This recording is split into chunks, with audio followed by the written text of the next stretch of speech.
Hai pagi teman-teman Lander Sudiarto, hari ini kita ngadirin. Nah, kita diundang sama Universitas Nahdlatul Ulama Purwokerto untuk webinar. Nah, ini pengalaman pertama Lander Sudiarto ngisi webinar. Ya, isinya adalah bagaimana semangat kewirausahaan untuk anak muda di zaman milenial nih. Nah, teman-teman bisa ikutin terus, pantengin terus, tapi jangan lupa ya, di subscribe dong, komen, like, dan share supaya konten ini bisa menginspirasi teman-teman. Ciao. Yuk.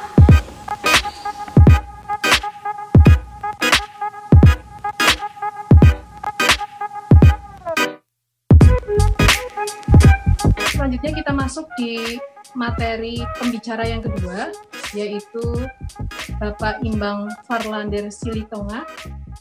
Sebelumnya kami akan menyampaikan kurikulum vitae dari Bapak Imbang ya. Adapun kurikulum vitae dari Bapak Imbang yaitu nama lengkap Bapak Imbang Farlander Silitonga. Bapak Imbang ini bisa dipanggil dengan Bapak Imbang atau Lander Sudiarto. Bapak Imbang lahir di Pemantang, Siantar, tanggal 18 Januari 1982. Pendidikan beliau yaitu di S1 Ekonomi Pembangunan, Universitas Bengkulu. Kemudian untuk karir beliau yaitu sudah bekerja selama 12 tahun di perbankan, mulai dari sebagai akuntan officer hingga area manajer ya. Jadi cukup lama Bapak Imbang bekerja di perbankan. Untuk saat ini Bapak Imbang sudah beralih ke bisnis ya. Beliau merupakan pemilik dari UD Berkat Telur. Untuk alamat IG beliau yaitu @landersudiarto atau @UD Berkat Telur. Kami tadi berusaha mengecek ya, ternyata beliau sangat aktif di sosial media, baik itu di IG, kemudian di YouTube juga beliau ada channel YouTube-nya yaitu Lander Sudiarto. Di situ para hadirin bisa cek ya, beliau aktif memberikan motivasi secara online maupun offline. Jadi beliau juga sering memberikan motivasi secara offline di beberapa komunitas dan aktif membagikan ilmu serta motivasi-motivasi di YouTube. Dan kami cek di YouTube Bapak Imbang juga sudah sampai 1000 subscriber ya selama 2 bulan, jadi sangat cepat sekali. Selanjutnya langsung saja yang kami hormati Bapak Imbang, kami persilakan untuk menyampaikan materi. Monggo Bapak. Terima kasih Mbak Anjar. Cek sound-nya, dengar ya Mbak ya? Jelas ya? Sudah kedengaran Mbak. Oke, terima kasih. Sebelumnya selamat siang untuk kita semua, salam sejahtera. Assalamualaikum warahmatullahi wabarakatuh.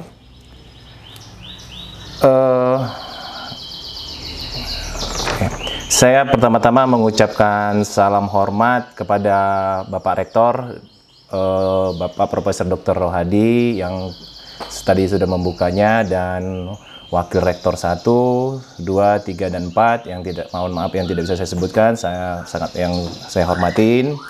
Dan tadi dari pembicara 1 Bapak Dr. Adi Indrayanto yang sudah membuka dari Wakil Dekan Fakultas Ekonomi Unsud, dan Mbak Anjar yang sudah sebagai moderator, dan teman-teman sekalian dari panitia yang sudah menyelenggarakan acara webinar ini. Saya mengucapkan salam hormat saya, dan teman-teman yang peserta, saya mengucapkan salam hormat juga dari saya. Saya sudah banyak mendengar tadi, dan kita sudah dari Pak Rektor sudah membuka tadi bagaimana UNU di acara miladnya yang keempat, yang masih muda tapi bukan orang baru di dalam ini untuk NU-nya. Dia adalah orang yang benar-benar sebagai organisasi yang benar-benar sudah memberikan banyak di dalam mengisi kemerdekaan dan pendidikan segala macam. Nah, sehingga 2032 tadi mempunyai cita-cita yang sangat mulia, bagaimana yang kita selama ini mindsetnya sebagai habis tamat, kita pengen ngelamar kerja. Tapi sekarang bagaimana kita punya usaha yang bisa menghidupi diri kita sendiri dan bermanfaat bagi banyak orang. Ini merupakan suatu cita-cita yang luar biasa. Tadi juga salah satu dari pembicara tadi kita Bapak Adi Indrayanto, saya sangat benar-benar mengena ya, tawakal itu benar gitu. Jadi bahasa yang menurut kita sangat agamis, tradisional, yang sering kita dengar, tetapi menjadi semangat inspirasi yang luar biasa. Karena di situ ada tadi bagaimana kamu punya seorang yang trade itu, bagaimana berbisnis. Kamu ada juga ya karakteristik orang yang sudah dibagi-bagi tadi. Ada yang moody, maksudnya yang mut-mutan. Kalau yang mut-mutan ini memang tadi adalah orang seni. Yang kerjanya mungkin selesai bisa 2 bulan, 3 bulan. Tapi begitu selesai, mempunyai nilai yang luar biasa. Dan tadi ada awareness dan segala macam. Dan terakhirnya itu adalah logic. Nah, jadi artinya apapun yang kamu konsep, ya gampang diterima akal. Jangan terlalu muluk-muluk. Itu pesan yang dari tadi beliau yang saya lihat benar-benar luar biasa. Jadi tidak keluar dari patron kita sebagai orang yang benar-benar orang Timur atau khususnya orang Indonesia. Apalagi kita dengan NU, Universitas Nahdlatul Ulama yang sangat selalu, jadi kemajuan bangsa kita juga ada hadirnya NU, dan ini merupakan luar biasa ya. Saya juga selama 38 tahun usia saya, kita tidak pernah lepas dari organisasi ini, merupakan orang yang terdepan dan selalu memberikan kebaikan atau faedah. Nah, saya langsung aja, saya dulunya, kenapa saya memakai motivasinya mulai aja sekarang, karena kita tidak ingin banyak tanya gitu. Jadi pelajaran yang paling berharga itu adalah pengalaman. Nah, pengalaman itu didapatkan dari apa? Ya dari aktivitas teman-teman. Jadi teman-teman yang hadir di sini, teman-teman mahasiswa, saya rasa teman-teman sudah mengalami beberapa ya dari perjalanan SD tadi, SMP, SMA, jadi sehingga sudah bisa mereview, menyimpulkan bahwa kita ini arahnya kemana. Karena sebenarnya masa SMA itu adalah masa kita mungkin masih mencari jati diri, di masa kuliah kita memantapkan lagi melalui organisasi kita yang lebih luas. Makanya saya mau pakai kata mulai aja sekarang. Karena kalau mulai aja dulu itu dari pakai Tokopedia, jadi nggak bisa mengambil daripada brand orang. Jadi saya rubah, jadi mulai aja sekarang gitu. Sebenarnya benar yang kata Tokopedia punya, mulai aja dulu gitu. Jadi konsep yang paling apa, kita tidak perlu banyak bertanya, tapi bagaimana kamu, yuk dimulain. Nanti dari mulai itu kamu akan terkonsep. Nah, oke, kita next. Nah, sebenarnya nama saya itu ada imbangnya, ada Farlandernya, ada Sudiartonya. Jadi kalau dipanjangkan sesuai dengan tamatan saya atau di akte kelahiran itu tidak satu pun ada yang terselip. Jadi nama lengkap saya adalah Imbang Farlander Sudiarto Silitonga. Jadi ada orang Medannya, ada Jawanya. Jadi sebenarnya ya ini tadi ya pluralisme. Jadi karena saya memang orang Batak, tapi saya dibesarkan orang Jawa, saya lahir di Pematang Siantar. Jadi sudah dipersiapkan sama orang tua. Sepertinya saya akan merantau ke Jawa. Jadi nama Sudiarto itu sudah diberikan. Jadi seperti pesan tadi daripada Pak Adi bahwa sebenarnya semua itu sudah melekat. Kita sudah dipersiapkan. Hanya bagaimana teman-teman mengeksekusi apa yang teman-teman sudah dipersiapkan, baik orang tua, dari ya sang pencipta segala macam. Nah itu. Saya kuliahnya di S1 di Universitas Bengkulu. Sebelumnya saya 2 kali mencoba dulu zamannya UMPTN ya, kalau di zaman kita. Di zaman yang kelahiran tahun 82, bukan generasi X tadi ya. Iya tadi. Jadi saya 2 kali coba universitas UMPTN, yaitu di Undip sama di Unsud, ngambil sarjana hukum. Ketepatan kalau orang Batak biasanya nggak jauh-jauh dari hukum. Nah, saya nggak lolos 2 kali itu. Saya nggak lolos. Pada saat yang ketiga saya nganggur 2 tahun. Saya nganggur 2 tahun mengelola perkebunan sawit orang tua di Sumatera, yaitu di Riau. Jadi orang tua saya di Riau. Singkat katanya, orang tua saya nggak tamat SD. Dia hanya bilang, kalau harta nggak ada gunanya, kamu harus kuliah. Karena saya nggak tamat SD, ibu saya nggak tamat SD, bapak dan ibu saya nggak tamat SD. Pesannya cuma satu, cari ilmu. Maka saya coba universitas yang gradingnya rendah, passing grade-nya. Jadi bukan merendahkan, tapi artinya pesaingnya sedikit ya. Saya ambil di Bengkulu. Nah, saya pikir ilmu ekonomi pembangunan itu adalah ilmu yang hafalan. Ternyata malah hitungan makro, mikro, dan segala macam perencanaannya. Nah, di sini saya belajar karena saya nganggur 2 tahun, maka saya nggak harus lama-lama, saya harus cepat tamat. Saya tamat karena umur saya juga sudah akan lebih kalah. Jadi pada saat itu saya berpikir kalau kita ngelamar kerja, umur kita apabila diterima umur 25, kita sudah 27 gitu. Dengan orang-orang yang seangkatan atau setambuk kita. Nah, singkat katanya, oke, saya tamat dan saya tamat kuliah, disuruh orang tua kembali mengelola perkebunan sawitnya. Tapi saya berpikir, tadi dia tidak tamat SD, saya mengelola, maka cerita hidup saya tidak akan seru. Kalau saya cerita sama anak saya bahwa saya sukses, maka anak saya akan bertanya bahwa kesuksesan saya itu dikasih orang tua. Maka saya tolak ajakan saya kembali ajakan orang tua kembali ke Riau. Maka saya melamar di salah satu bank. Karena saya hobinya sepak bola, jadi ada kaitannya dengan seperti tadi Pak Adi sampaikan, asosiasi. Jadi artinya link, jaringan. Saya hobi sepak bola. Dari sepak bola saya ketemu sama teman yang kerja di bank. Saya diajak masuklah ke salah satu bank swasta, yaitu Bank Danamon. Singkat katanya, saya kerja di Bank Danamon 12 tahun, dan saya terakhirnya mengajukan pensiun dini.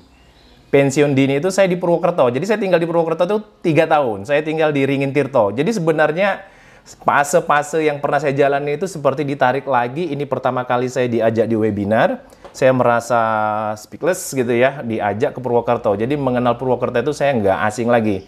Jadi kalau makan mendoan itu memang favoritnya adalah di Purwokerto. Yang paling pinter masak mendoan hanya Purwokerto. Nah, kita langsung aja ya teman-teman. Jadi sehingga karena kita tadi akan lebih banyak diskusinya. Nah, di slide ini banyak kita lihat apakah ada digital, ada pemikiran kita, bagaimana membuat suatu desain atau segala macam.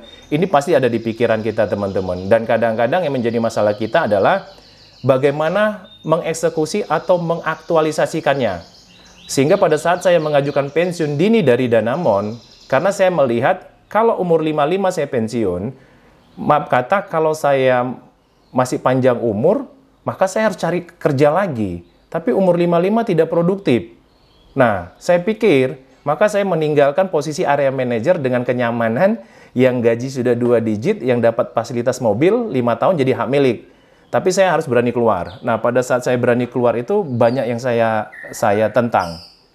Artinya saya tentang adalah orang tua kandung saya juga melarang. Jangan keluar karena sudah nyaman, anak-anak sudah 3 segala macam. Tapi saya lebih melihat, jadi gini ya, sebelumnya saya melihat benar yang di teman-teman muslim ya. Jadi kita melihat kefaedaannya. Saya lebih lihat faedahnya, lebih kemanfaatannya daripada mudaratnya. Maka saya berani mengambil keluar karena saya melihat adalah lebih banyak manfaatnya. Oke, setelah pemikiran-pemikiran ini tadi keluar, bagaimana kita mau fokus dari mana, produknya di mana, bagaimana segala macam.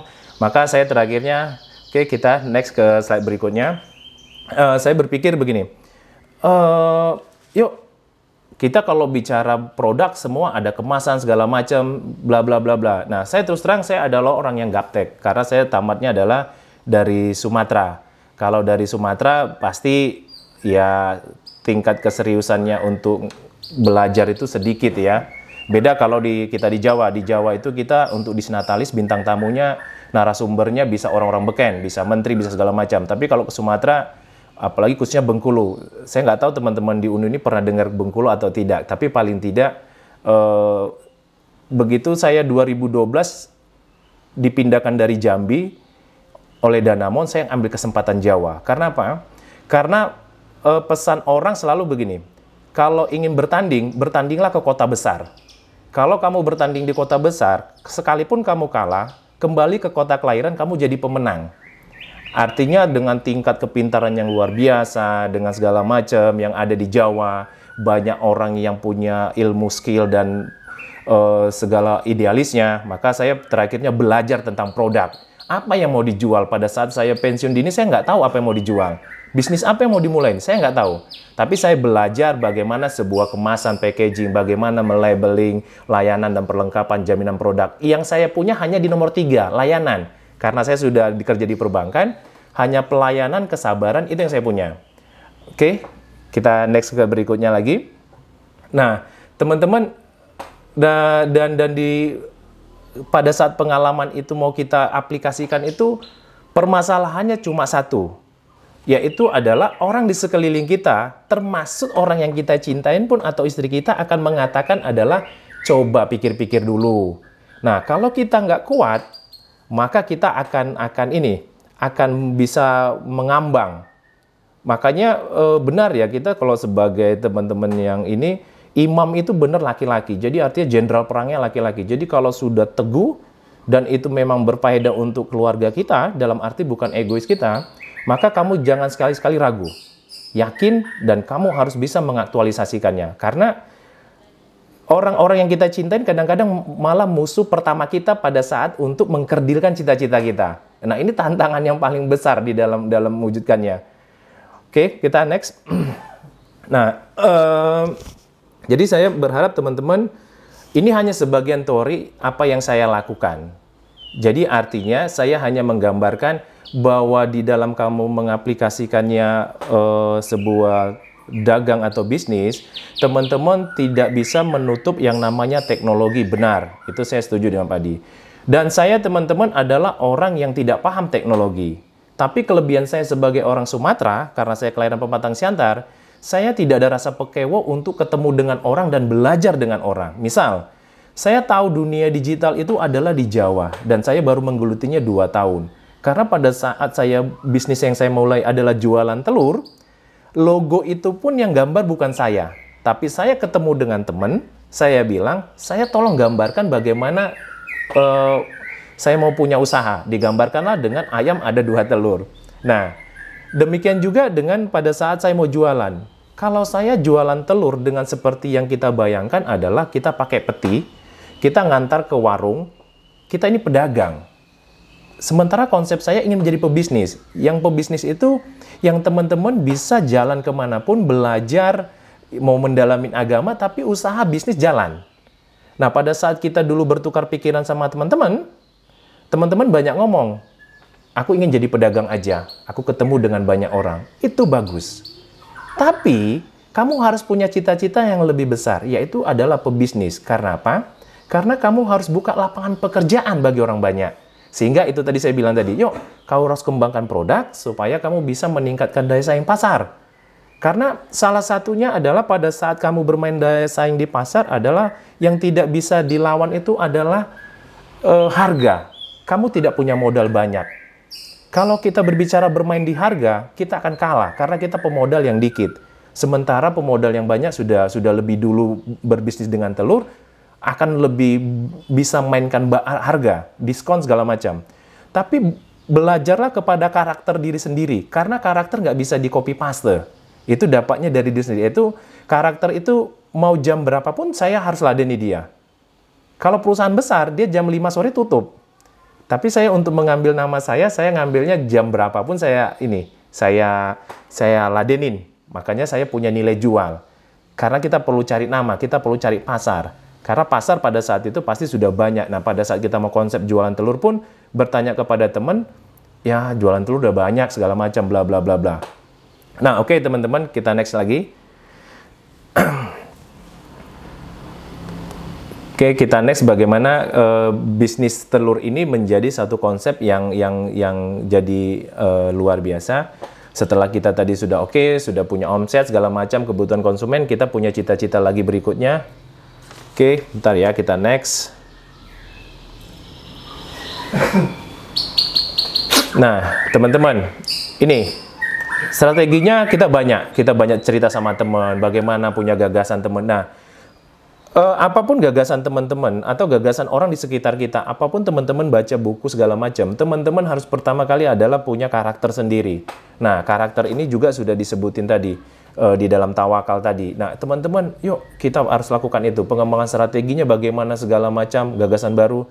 Teman-teman jangan selalu tertutup dengan yang namanya sekarang dunia sudah sangat terbuka. Baca ide-ide orang, copywriting, ada Subiakto yang selalu di Instagram dia men-share copywritingnya, gagasannya ada yang bisa teman-teman ambil untuk meningkatkan penjualan daripada produk teman-teman. Oke, kita next lagi berikutnya. Oke, nah di dalam penjualan kita akan ada selalu penurunan.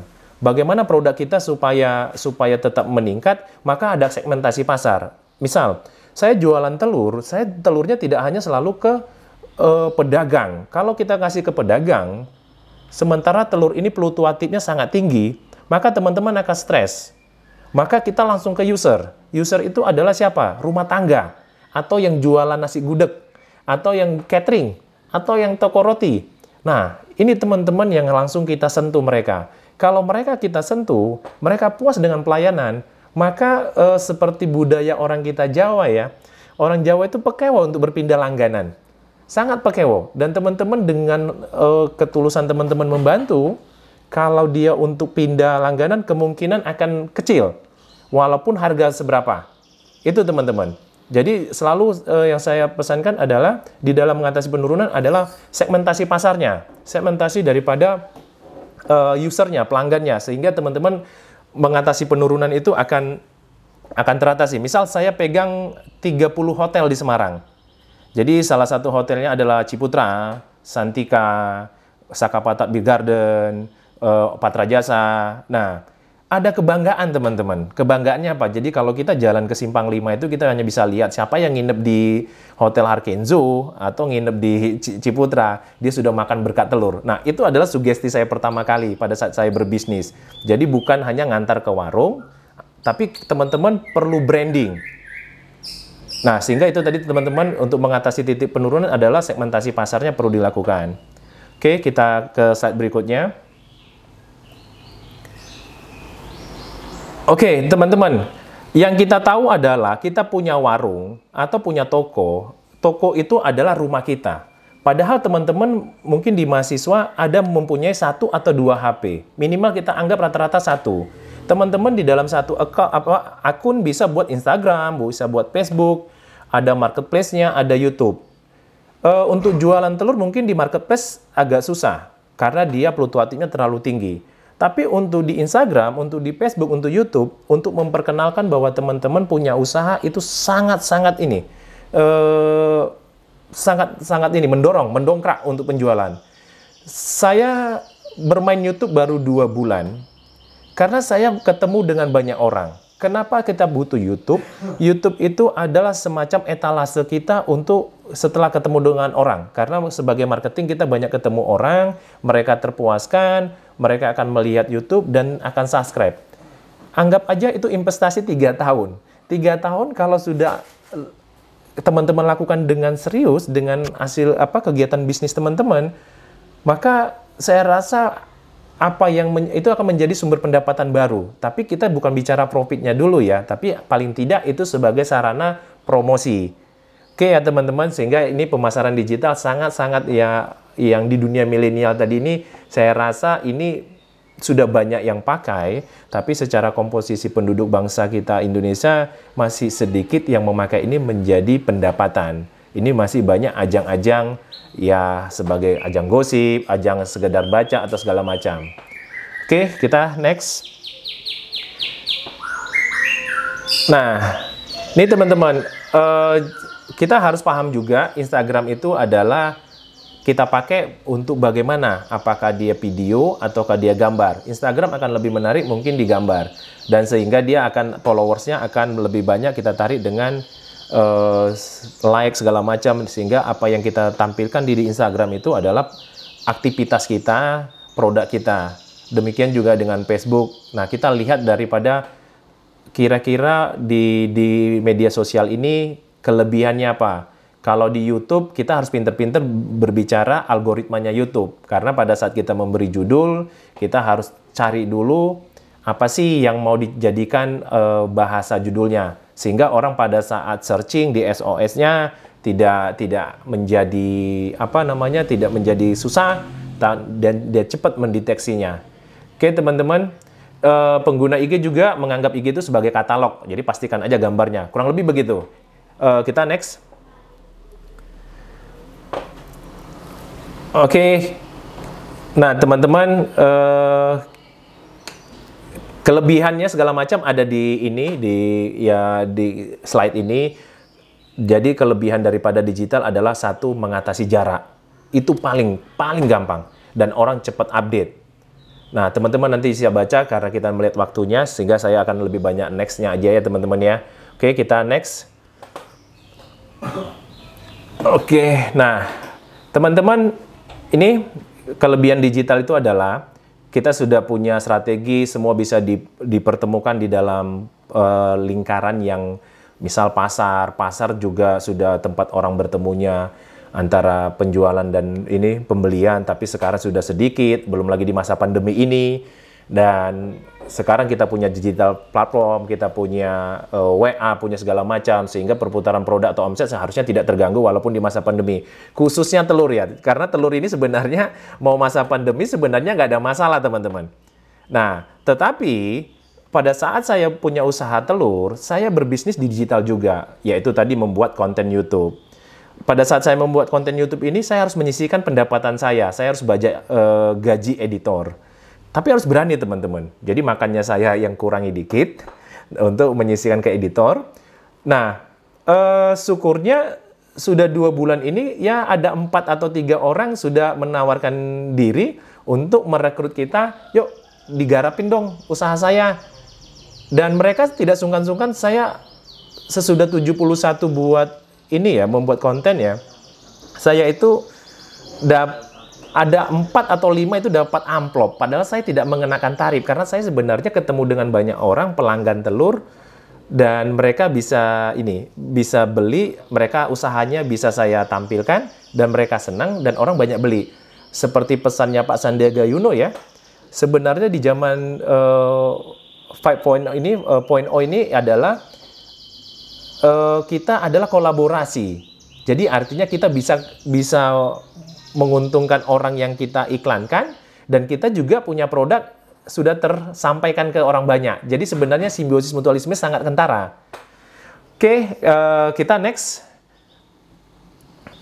Nah, teman-teman, saya cuma hanya bilang teman-teman di akhir session saya, sebelum nanti ada beberapa gambar contoh juga yang saya kasih teman-teman. Memang generasi kita beda. Tapi yang nggak bisa dipungkirin sebenarnya kebutuhan kita sama. Tagihan listrik, bagaimana mempersiapkan hidup di kemudian hari dengan berkeluarga. Kita juga harus isi pulsa. Sehingga teman-teman yang perlu dilakukan adalah bagaimana teman-teman memanfaatkan apa yang ada. Yang paling gampang adalah HP. Teman-teman sebagai terminalnya bisa mempertemukan antara produsen dan pembeli. Kalau teman-teman tidak bisa berkomunikasi dengan baik sebagai sales, teman-teman bisa hanya sebagai itu, rajin aja, konsisten seperti tadi ya. Jadi saya pikir 9 tadi indikator yang untuk menjadi seorang pengusaha sukses dengan tawakal tadi itu sudah sangat komplit ya, sudah dibungkus dengan baik. Maka saya selalu bilang janganlah berdamai dengan kekurangan kita, karena kita memang selalu ada kekurangan. Tapi percayalah di dalam memulai usaha atau apapun yang kita lakukan itu harus adalah perjuangan. Oke, saya ada gambar kemarin ya panitia. Nah, saya kirim gambar ini ke teman saya. Teman saya bilang, saya minta sepatu ini bisa menarik, saya bilang. Nah, ini sepatu karena saya hobi main bola. Saya kirim gambar ini ke teman saya dan dia kembalikan lagi dalam bentuk seperti ini. Oke, kita next. Nah, ini menjadi suatu nilai. Saya tidak bisa gambar, saya tidak tahu art, tapi saya hanya berani mendirection teman-teman saya, yuk kamu lakukan ini. Pada saat kamu kampanye ngajak yuk olahraga, kamu punya satu di situ promosi adalah produkmu. Kamu bisa juga menampilkannya ada Lander Sudiartonya. Jadi apa yang menjadi keunggulannya teman-teman? Hari ini teman-teman produksi yang namanya mungkin YouTube, teman-teman tidur, hari itu juga ada di belahan dunia yang lain, atau di wilayah tengah atau di wilayah timur yang akan menonton video teman-teman. Dan itu menjadikan sumber income, atau itu menjadi jaringan. Jadi siapapun yang pendiam ataupun yang aktif, sebenarnya di zaman milenial ini sangat terbuka, dan kita bisa terjembatani kekurangan kita dengan teknologi. Nah, kita ada beberapa juga saya jual telurnya dalam bentuknya. Oke, next. Nah, ini teman-teman. Jadi, saya kampanye bagaimana jual telur itu tidak pakai plastik, maka saya memberdayakan salah satu petani bambu di Magelang. Jadi, teman-teman sebenarnya ini saya sampaikan tadi, pada saat kita berbisnis, kita bisa juga mengangkat atau berkolaborasi dengan usaha teman-teman yang lain. Apalagi kalau kita buat YouTube atau konten dengan YouTube, itu juga tidak merugikan siapapun. Itu sangat menguntungkan. Nah, saya jual telurnya juga butiran, dan saya buat gambar gini juga teman saya buat gambar. Jadi saya nggak punya tim, saya hanya berani WA orang itu, tapi saya bantu dia dengan buat konten di YouTube saya, yaitu kedai kopi Jepara. Jadi teman-teman, ini aja yang saya sampaikan sedikit pengalaman saya pada saat saya jual telur. Prinsip saya cuma satu, saya tidak ingin jadi pedagang. Kalau jadi pedagang, maka teman-teman hanya teman-teman yang melakukan. Tapi teman-teman kalau sakit, apakah teman-teman akan memutuskan rantai untuk distribusi barang? Tentu ini kerugian. Teman-teman jadilah pebisnis. Kalau jadi pebisnis, teman-teman akan menyisihkan pendapatan teman-teman untuk merekrut orang bekerja atau menjadi karyawan. Sehingga teman-teman juga berpahala, punya kemampatan di dalam hidup. Pada saat saya rekrut karyawan 2 orang, itu adalah orang Wonosobo. Istri saya adalah musuh pertama saya bilang tadi ya, di awal. Orang yang kita cintain kadang-kadang adalah musuh kita di dalam mengambil keputusan. Sehingga kita muncul keraguan. Pada saat saya rekrut 2 karyawan, istri saya bilang, jangan pernah ngambil 2 karyawan, karena kita belum cukup gajinya. Tapi prinsip saya satu, teman-teman. Kalau kamu rekrut karyawan pada saat distribusi barangmu sudah rame, maka dia akan resign, atau dia keluar. Karena apa? Karena dia tidak mengikuti alur dari bawah. Tapi kalau kita rekrut dia belum rame, maka saya pikir hanya butuh pengorbanan sedikit, kita menyisihkan tabungan kita untuk menggaji dia. Tapi saya rasa dengan bekerja 1 orang saya sendiri, dengan merekrut 2 orang jadi 3 orang, hasilnya tidak akan sama. Pasti jauh lebih meningkat. Nah, itu teman-teman. Jadi sebenarnya di dalam berbisnis ini, seperti saya bilang tadi telur, saya juga sudah pernah kirim ke Bandung. Dan di dalam dagang, salah satu yang tidak bisa dihindarin adalah yang selalu saya pengen tanamkan walaupun saya orang Sumatera adalah etika. Etika dagang, loyalitas. Jadi saya selalu tanamkan itu. Jadi kalau kamu punya etika dagang dan loyalitas, percayalah, apapun gesek-menggesek di antara kompetitor, kamu tetap akan dimudahkan. Karena apa? Karena integritas itu adalah nilai yang tidak bisa dibeli. Itu aja sih yang saya sampaikan ke teman-teman sehingga kita bisa sehingga kalau ditanya bisnis sekarang apa? Saya ada di telur, saya ada juga di konten YouTube. Hari ini juga saya jam 1 ketemu klien untuk kita buatin konten tentang protokol kesehatan. Nah, dan kamu juga bisa jualkan barangmu melalui konten YouTube dan di Instagram juga, dan kita juga jualan seperti saya. Kalau teman-teman gini, telur itu hanya sebagai sebagai jembatan pertama untuk merekrut database. Setelah teman-teman sudah memuaskan daripada database,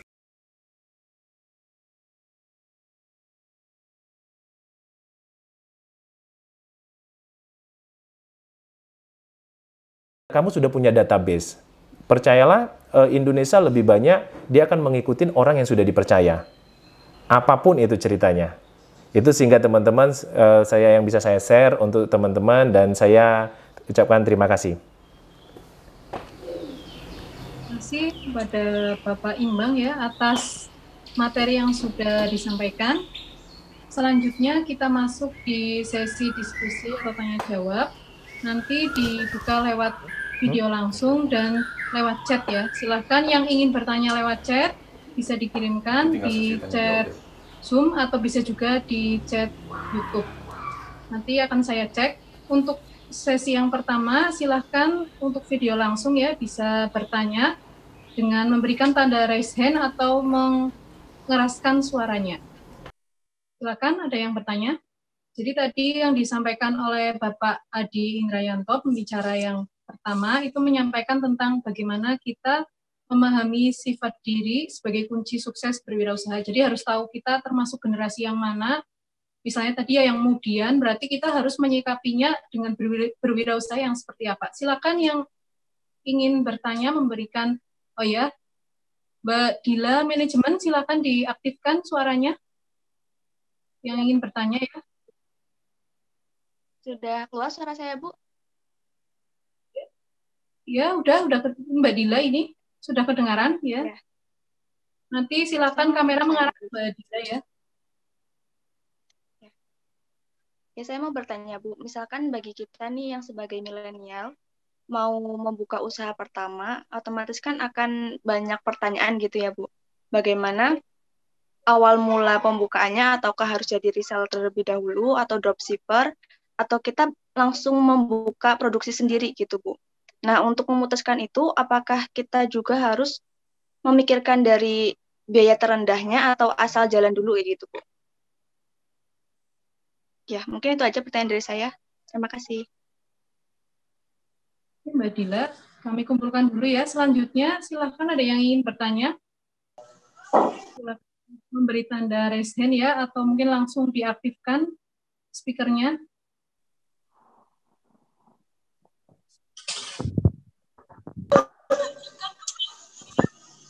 Saya mau bertanya, Bu.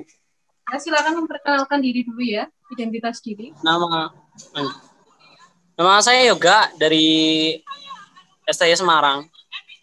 Saya tuh mau nanya gini, kalau misalnya buat yang pertama tuh, cara buat mengenali diri bagi yang belum kenal diri sendiri itu gimana sih, Bu?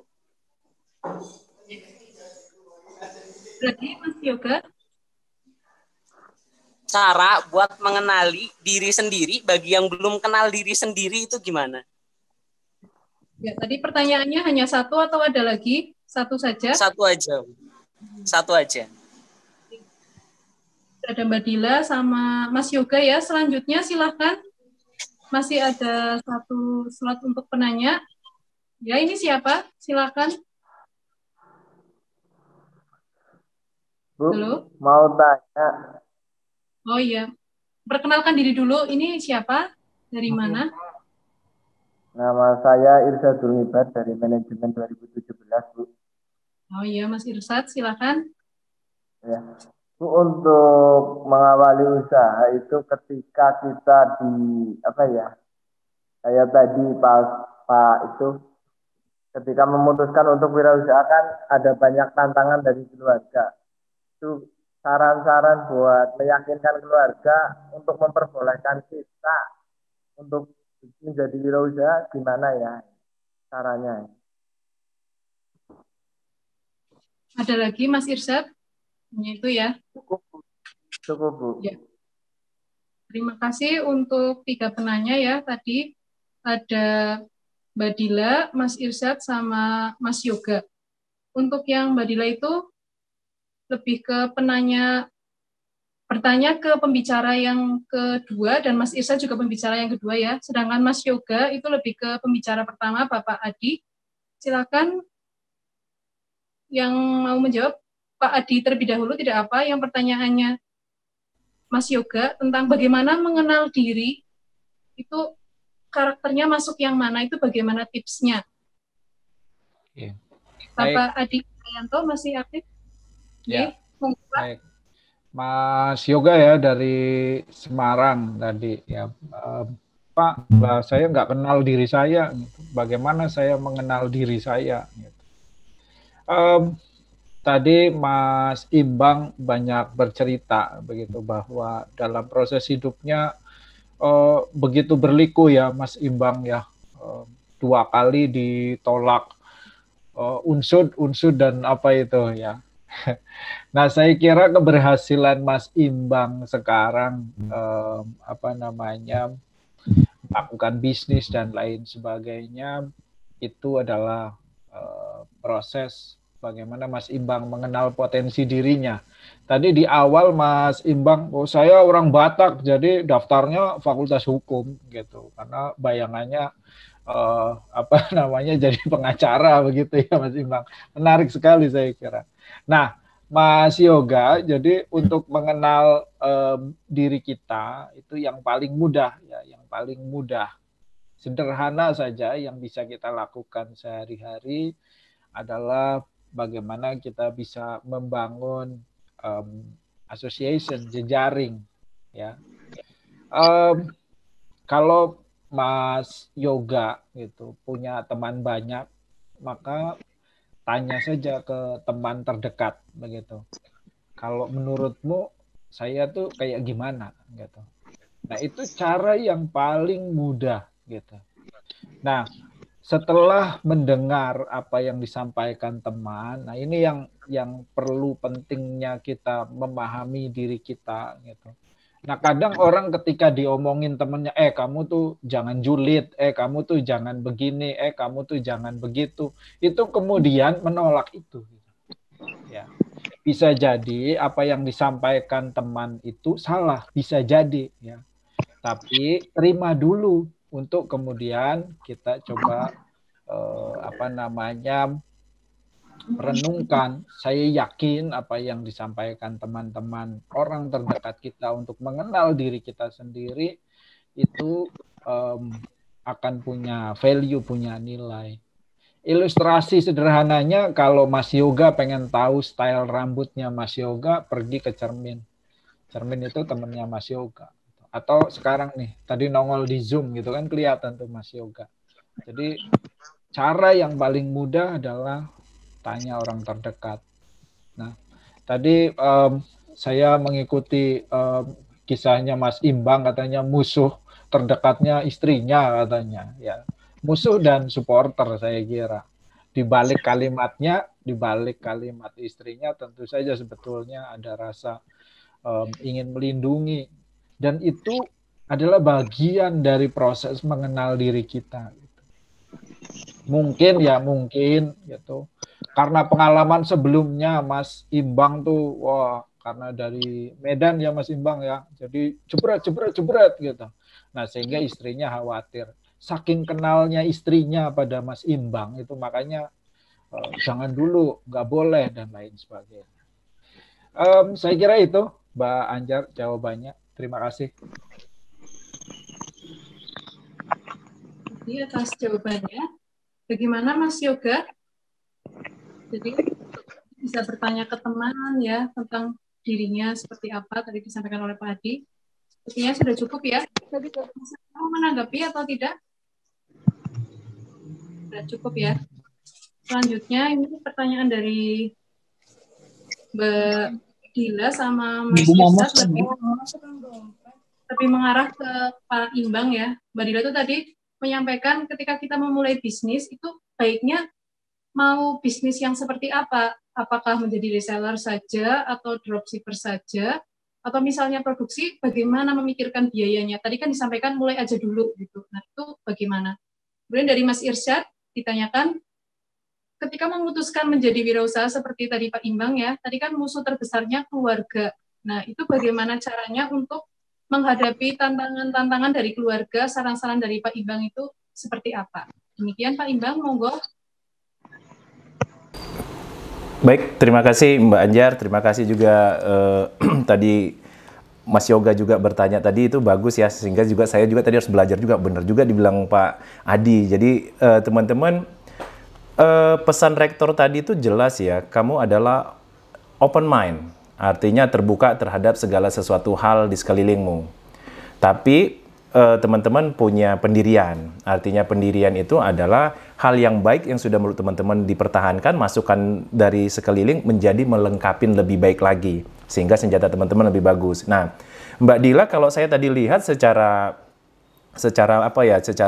gestur tubuh dan language dan wajah tadi, ada pertanyaan tadi begini, usaha pertama kali apa? Karena tadi Mbak Dila itu cewek, saya hanya melihat dari sini aja sudah saya sampaikan gini, ya buka dropship aja nggak apa-apa, tapi di kosmetik, main dulu dengan HP. Jadi nanti itu akan memancing, jadi candu ya. Jadi sebenarnya berbisnis ini candu. Begitu ada yang pesan, itu langkah awal yang luar biasa. Jadi pada saat saya berbisnis telur, 14 hari nggak ada yang beli. Karena untuk memindahkan pelanggan dari toko sebelah ke kita itu nggak gampang. Apalagi seperti yang saya bilang, budaya kita di sini adalah orang kita Jawa, dia pekewo pindah. Tapi teman-teman yang harus gayanya beda. Jadi kalau saya lihat warung sebelah itu tutupnya jam 5 sore. Kalau saya tutupnya jam 12 malam. Jadi ada kemungkinan teman-teman itu akan menjadi persinggahannya apabila si pembeli tadi ini mungkin pulang dari kantor kemalaman. Kan begitu? Jadi dia kemalaman mau beli telur. Sarapan yang paling gampang kan untuk penduduk kita orang Indonesia kan telur ya. Jadi nggak susah, tinggal cari ke toko. Mungkin tadi sudah ke Indomaret udah atau kelewatan udah males. Nah, salah satunya adalah kita bukanya ini lebih sendiri. Jadi lebih malam. Jadi berbeda pola aja. Jadi saya sih kalau Mbak Dila seperti yang disampaikan tadi Pak Adi, kamu harus melihat cermin. Tapi kalau saya melihat dirimu dari sini aja, saya sudah yakin kamu sebenarnya untuk pertama kali dropship. Nanti dari dropship kan dapatnya dikit nih. Maka ada ketertarikan lagi, kamu akan meningkatkannya menjadi reseller. Nanti ada peningkatannya lagi, kamu akan mencari mungkin teman-teman MIPA yang tamatan kimia, yuk kita produksi kosmetik sendiri yuk gitu. Sehingga kamu bisa membuat produk sendiri, menjual sendiri dengan fasilitas yang lebih mudah. Fasilitas yang lebih mudah mungkin tadi melalui Hima ini akan mendaftar ke BPOM segala macam. Nah, artinya seperti di awal, mulai aja dulu atau mulai aja sekarang dengan menjadi dropship nggak apa-apa. Jadi jangan langsung berpikir yang seperti disampaikan Pak Adi tadi, jangan kamu berpikir modal 10 juta untungnya langsung 10 miliar. Jangan, nanti kamu kena tangkap KPK nanti. Ya, jangan ya. Jadi jangan. 10 jutanya ongkos ke Jakarta, 10 miliarnya dapat proyek. Nah, salah ya. Jangan gitu ya teman-teman ya. Jadi saya pikir mulai itu kenali diri lebih cepat. Kalau saya sih sarankan mungkin untuk Mbak Dila aja mungkin di dropship kosmetik dulu. Nanti kamu akan candu dan kamu akan memulai akan lebih meningkatkan. Itu seiring sejalan dengan kamu sudah candu, itu akan meningkatkan kok, pasti. Karena kamu akan meningkatkan inventory barangmu. Itu mungkin sih Mbak Dila yang bisa saya sampaikan untuk dari mana memulai. Yang penting kamu buka dulu yang namanya lapaknya. Udah itu aja. Karena kalau kamu karena kuliah mungkin akan terganggu, kalau lapak HP bisa dibuka. Tapi jangan pada saat kuliah dibuka ya. Nanti jadi terakhirnya udah tahu nilai duit, kuliahnya nggak selesai nanti. Oke. Mungkin itu yang bisa saya sampaikan untuk Mbak Dila. Nah, kalau untuk Mas Irzat, tadi bagaimana memutuskannya? Teman-teman, pada saat kita memutuskan, maka tidak salah orang di sekeliling kita akan melihat nilai atau kebiasaan kita yang sering kita lakukan. Mungkin karena kita sering pada saat menggarap sesuatu proyek, kita di tengah jalan berputar balik. Sehingga orang-orang yang pada saat melihat kita akan menyampaikan, coba dipikir-pikir lagi. Nah, pada saat dikatakan pikir-pikir lagi, kadang kita punya mental masih setengah-setengah. Maka kita berbalik arah, usaha apa yang mau digarap? Nah, itu. Jadi artinya gini teman-teman, khususnya Mas Irzat. Pada saat Mas Irzat memutuskan untuk yang ijrah dalam arti berpindah ke satu posisi pekerjaan yang pengusaha, kamu jangan ragu. Karena apa? Karena pada saat kamu mengatakan untuk berpindah, di situ argonya udah jalan dilihat orang. Akan dilihat nanti gimana itu ujungnya. Lihat. Orang tidur aja tidur aja dia malam, bangunnya aja dia jam 8 pagi, sementara barang yang kamu jual mungkin jam 5 pagi sudah dicari orang. Nah, artinya pada saat kamu memutuskan itu, yakinlah tujuan pertama adalah kamu ingin mensejahterakan orang di sekelilingmu. Cuma orang di sekelilingmu sudah keburu menilai kita bangunnya telat, ini, segala macam. Nah, sehingga pada saat ada, tadi kembali lagi tawakal. Sebenarnya sudah lengkap yang sampaikan tadi sama Pak Adi tadi. Komitmen. Nah, jadi begitu kamu berkomit untuk meyakinkan, meningkatkan taraf hidup dari orang yang kamu cintain, maka memulailah dari hal yang kecil. Merubah hal yang kecil. Itu dulu. Kalau kamu sudah bisa rubah hal yang kecil itu, dan kamu bisa lihat sendiri, tracking sendiri, maka itu adalah jembatan kedua kamu bagaimana untuk akselerasinya lebih baik. Itu sih yang bisa saya sampaikan. Tadi Mbak Dila dan Mas Irzat bagaimana? Apakah sudah cukup? Maaf Pak, kalau seandainya untuk menentukan produk apa yang kita jual, ataukah random gitu, atau harus dilihat dengan itu Pak, sikap kebiasaan kita kayak gitu Pak, atau passion kita, apa nanti kita menjual produknya apa, seperti itu. Oke ya, saya jawab langsung ya. Jadi gini, kalau saya sih kita boleh berbagi cerita. Apa sih yang mau saya mulain? Apa sih passion saya? Kadang passion itu adalah proses. Nggak bisa kita jawab hari ini, karena kamu masih muda. Bisa nanti di perjalanan kamu akan mereview apa yang sudah kamu lakukan, dan kamu kembali kemana arah yang ini ya. Arah yang ingin kamu tuju. Tapi artinya begini, apa sih yang kamu produksi yang kamu konsumtif setiap hari? Misal, kamu beli bedak, beli hijab, apa segala macam, jilbab gitu segala macam ya gitu. Jadi mulain aja hal itu dulu. Jadi lihat kira-kira busana muslim apa yang bisa kamu dropship dulu. Nah, tapi kamu adalah langsung otomatis menjadi modelnya, dipakai dengan menarik diri, dengan menjaga kebersihan diri, maka orang di sekelilingmu minimal itu akan menjadi tertarik. Jadi kamu usahakan kamu menjadi magnetnya. Maka mereka akan bertanya, kok bagus sih? Nah, saya pesan di sini. Tapi percaya teman-teman, daripada membuat status galau, lebih bagus teman-teman membuat status itu yang mempromosikan lapak teman-teman. Itu lebih berfaedah daripada teman-teman menceritakan daripada ya mungkin teman-teman lagi benci dengan yang lain. Teman-teman buat roda pasti berputar, kadang di atas, kadang di bawah. Padahal teman-teman lupa. Kalau roda itu sekarang sudah diganjel, jadi nggak berputar lagi. Jadi nunggunya lama nanti. Jadi itu tadi teman-teman ya yang saya sampaikan tadi. Yuk, lihat hal-hal yang komunikatif. Saya senang tokoh-tokoh cendekiawan kayak di teman-teman muslim ya. Cendekiawan muslim itu yang pinter-pinter ngomong. Maka pertama teman-teman adalah perbaikin komunikasinya. Nah, itu proses. Tapi kalau saran saya seperti Mbak Dila tadi, karena kamu adalah cewek, saya juga lihat ada istilahnya, tidak perlu modal banyak. Kamu tinggal hanya rapi, kamu buat ijab, jual itu segala macam, mulai nanti akan ketemu. Mungkin kamu akan lebih ke jual Al-Qur'annya, mungkin akan lebih ke mungkin apakah jual bahan pokok, ya mungkin beras karena di Purwokerto. Nah, nanti seiring dengan itu akan ketemu sendiri. Yang penting kamu lakukan yang paling gampang, yaitu tidak bermodal banyak, yaitu HP-nya jadikan untuk di marketplace, lapak. Statusmu buat adalah sebuah produkmu. Mungkin kamu mau buat usahanya adalah Dila Shop gitu. Nah, jadi artinya atau lapak Dila, menyediakan pakaian muslim segala macam. Nah, itu dulu sehingga orang minimal kamu punya teman SMA, teman kuliah, teman SD, itu adalah pasar pertama kali yang sangat potensial. Jadi digarapnya dari situ dulu. Itu. Oh iya Pak, terima kasih Pak penjelasannya. Pak Ibang. Atas jawabannya ya. Ya. Selanjutnya ya, untuk sesi pertanyaan lewat chat, kami pilih salah satu saja ya karena waktu yang terbatas. Di sini saya bacakan pertanyaan dari Mbak Dwi Pramukti Sukmawati dari Universitas Wijaya Kusuma Purwokerto. Pertanyaannya ini lebih cenderung mengarah ke Adi ya sepertinya. Di sini ditanyakan kenapa milenial dan generasi Z cenderung tidak menyenangi proses kerja yang berbelit ataupun birokrasi perusahaan yang ribet sehingga sering dapat julukan generasi instan. Nah, itu kenapa dijuluki seperti itu? Oke. Baik, langsung saya jawab aja ini Mbak Anjar, atau ada banyak pertanyaan nih? Untuk Mas Ibang juga ada nambahnya. Nanti dipilihkan aja. Saya jawab dulu aja. Mbak siapa tadi? Dwi ya tadi ya.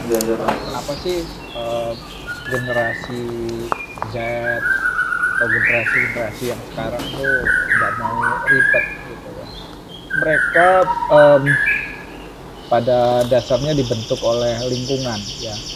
Jadi nanti coba diperhatikan ya, anak-anak SD yang sekarang SD yang selama setahun mungkin tidak sekolah secara langsung, itu akan merubah pola sifatnya, itu pasti. Makanya di beberapa studi sekarang sudah muncul tuh gitu, kira-kira kita akan kehilangan atau kalau tidak hati-hati nanti akan ada fase anak-anak seperti ini. Nah, kenapa generasi Z, milenial nggak suka dengan hal-hal yang berbelit? Karena mereka biasa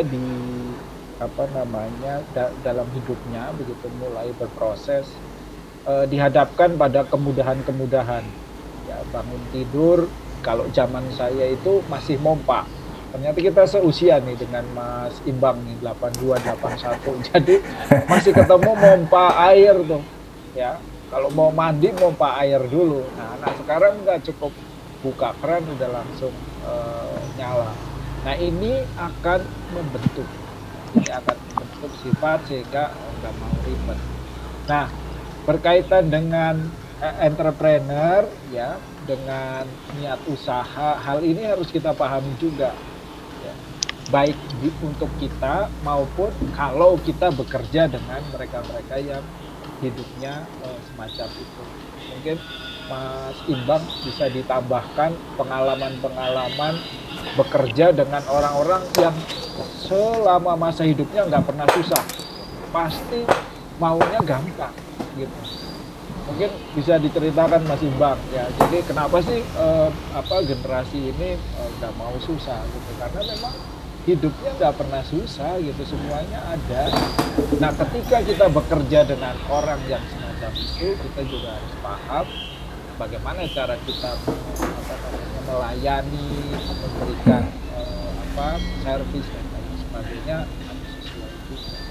Mungkin Mas Imbang saya minta untuk menambahkan gitu experience bekerja dengan kelompok ini sama atau tidak. Gitu. Terima kasih Pak Anjar. Saya minta Mas Imbang untuk memberikan pengalaman beliau kerja dengan yang bermacam-macam budaya nanti bisa tergambarkan. Ya, baik. Terima kasih Pak Adi. Ya, baik. Terima kasih Pak Adi dan Bu Anjar. Dan tadi pertanyaannya sebenarnya yang menjadi generasi ini agak susah ya. Maksudnya susahnya begini.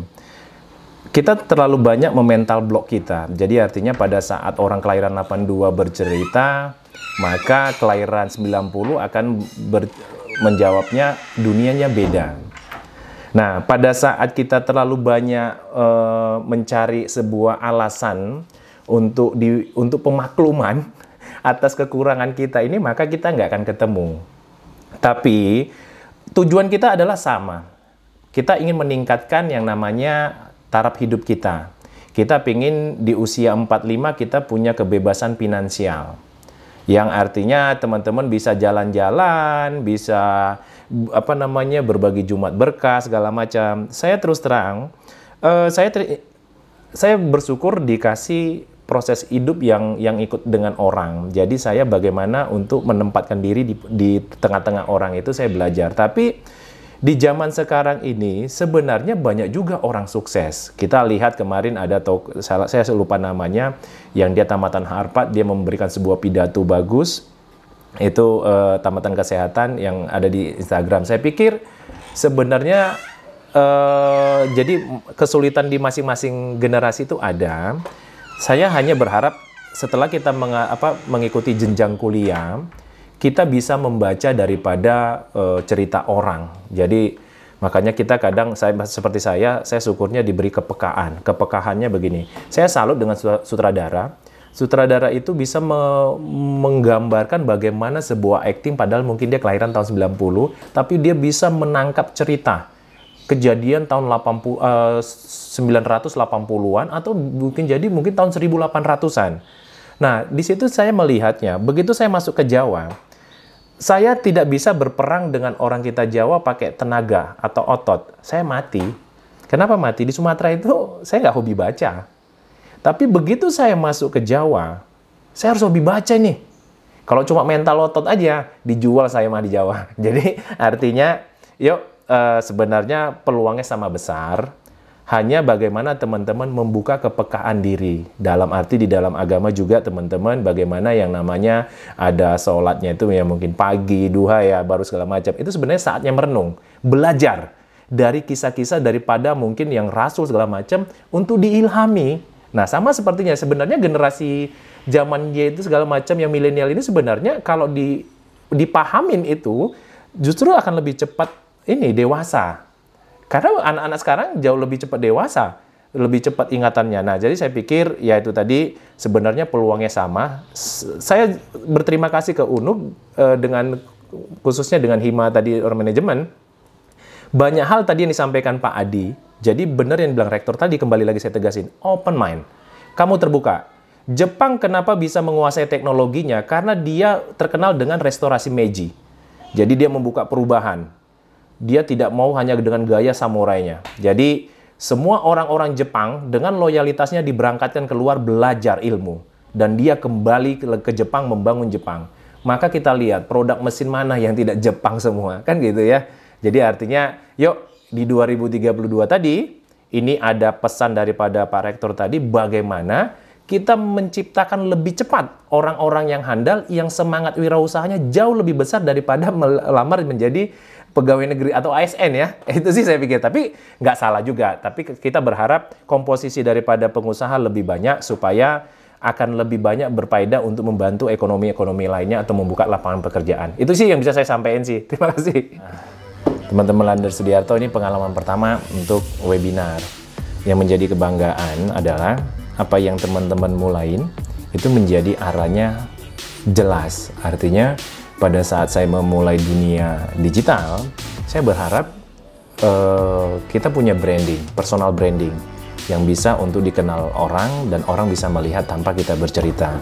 Nah, hari ini pengalaman pertama Lander Sudiarto diundang webinar. Yang menjadi kebanggaannya adalah salah satu universitas yang lagi milad yang keempat, yaitu Universitas Nahdlatul Ulama, mengundang untuk sebagai pembicara, yaitu praktisi daripada semangat kewirausahaan. Dan ini membuat jadi pengalaman yang sangat mendebarkan karena kita akan berbicara di akademisi yang tamatannya mungkin sudah tidak diragukan lagi. Ada Profesor tadi Pak Rohadi sebagai rektor dari UNU, dan tadi ada Pak Hadi juga sebagai dekan daripada Fakultas Manajemen Unsud. Nah, jadi percayalah teman-teman bahwa pengalaman kita pertama kali pada saat kita untuk mencapai cita-cita kita adalah kamu bergerak. Pada saat kamu bergerak, maka akan terbentuk jaringan. Nah, jaringan ini adalah kesempatan. Semakin banyak jaringan, semakin besar kesempatan kamu akan terinformasikan ke banyak orang. Jadi, itu aja yang bisa saya share. Semoga bermanfaat. Jangan lupa saksikan terus keseruannya Lander Sudiarto, dan kami bisa menyampaikan hal-hal yang baik lagi. Jangan lupa like, komen, dan share ya. Ciao.